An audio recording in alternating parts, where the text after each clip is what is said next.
அஸ்ஸலாமு அலைக்கும் வரஹ்மத்துல்லாஹி வபரகாத்துஹு.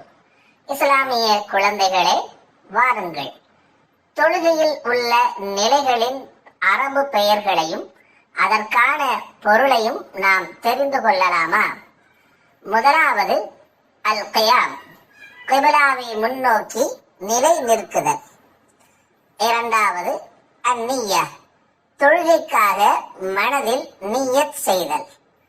மூன்றாவது தக்பீரத்துல் இஹ்ராம், தொழுகையை ஆரம்பிப்பதற்காக தக்பீர் தஹரிமா கூறுதல்.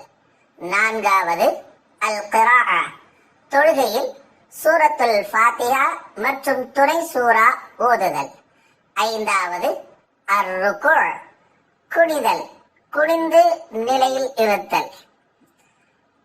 ஆறாவது அர் ரஃபு மினர் ருக்கு, ருக்குவில் இருந்து சமி அல்லாஹு லிமன் ஹமிதா என்று கூறியவராக எழுந்து நிற்குதல்.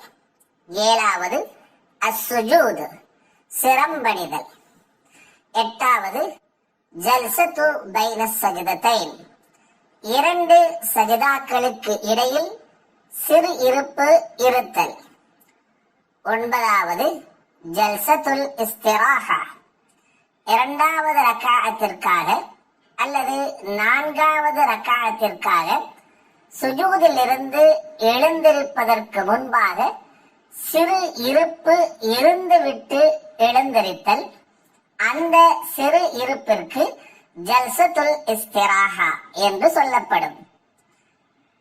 பத்தாவது கஅதத்துல் ஊலா, 3 ரக்காஅத் மற்றும் 4 ரக்காஅத் தொழுகைகளில் இரண்டாவது ரக்காஅத்தில் அத்தஹியாத் ஓதுவதற்காக அமர்தல், முதல் இருப்பு.